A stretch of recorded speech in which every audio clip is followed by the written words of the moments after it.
Hi, I'm Marcy Degman, the Aspiring Gardener, and today we're talking about overseeding bare areas in the lawn. As you can see here, I have a very bare area. In my area, we have a lot of problems with moles. That's why this area is like this, and every year we have to reseed areas to fill these spots. So I have perennial ryegrass, and as it sits, that's the only seed that you can overseed. And overseeding means you can literally sprinkle it out. I always like to put a little bit of mulch down anyway to help it out. But overseeding literally means you could sprinkle this out. And providing there's moisture and the soil is warm, it'll fill in a little bit. So you can go along and just sprinkle it if you just want to thicken some of these thin areas. In a case like this where I have a really big patch, it's easy to kind of prepare it a little bit, so I think it still pays off to do that. So what I want to do is just kind of score the soil so it gets a little bit packed down when it's been bare and walked on through the summer. So I'm going to score the soil. And in this case, it's kind of flattened out.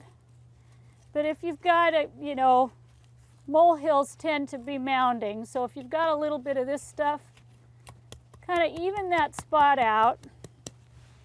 And then what I like to do is I like to use compost, because not only does that add nutrition, it holds moisture, and it keeps the grass seed down. So I'm not going to put too much, just a nice little layer there. And then take the grass seed, and generally you want to follow the instructions. For overseeding, I don't worry too much about it. I just like to put a nice layer. You can't really overdo it. If you put a lot, you're just going to have a better chance of it filling in. So, you can do it about like that, or if you want to do a little more, it can't hurt. Sprinkle a little around there to kind of fill in. If you know what kind of seed you've used before, it's always a good idea to get the same kind. You definitely want to have the perennial ryegrass, but there is a little bit different shades, and it can look a little different. So just to kind of blend it, I like to do this. That way, if the blade is just a little bit different color, I still can kind of have a smooth look.